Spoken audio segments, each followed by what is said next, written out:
Манай чуулган болохоор Youth for Hope 2024 гэдэг нэртэйгээр чуулган зохион байгуулж байгаа бөгөөд эннийхээ хүрээнд Ховд аймгийн 17 сумуудаас хүлцэн ирсэн 90 хүүхдүүдийн хооронд байгаль орчин, өв соёлыг түгээн дэлгэрүүлэх талаар чуулган юм аа. Манай чуулганд оролцсноор хүүхэд бүр нь өв соёл болон өв соёлынхаа түүний үндэслэл, онцлогийг танин мэдэх, байгаль орчин болон түүний түгээн дэлгэрүүлэх талаар хүүхдүүд өөрсдийнхөө санал бодол, дэвшлиг хэлэлцүүлээд бэлтгэний зарчмаар шийдэл хүлээн авч өөртөө гарц гаргалгаа боловсруулах байгаа. Манайх болохоор зохион байгуулагч багийн болохоор 2 гишүүн Сансар хурлаа 2 маань Тийн хурлаа 2023 гэдэг нэгдсэн чуулганд оролцсноороо энэ чуулганыг Ховд аймагтаа хэрэгжүүлэх үндсэн санаа дэвшлиг манай Ховд аймгийн хүүхдүүд түгээн хийсэн байгаа.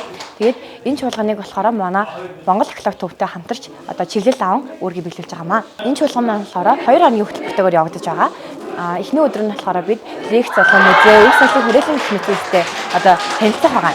Хоёр дахь чуулган болохоор бэлтгэний зарчмаар яг үндсэн хуралдаан нэгэн зарчмаар хүүхдүүд байгаль орчин болон өв соёлын түгээн дэлгэрүүлэлтийн талаар өөртөөхөө шийдлийг солилцож санал одоо гарц гаргалгаа гаргаж хоёр дахь өдрийн үйл ажиллагаанд оролцох байгаамаа.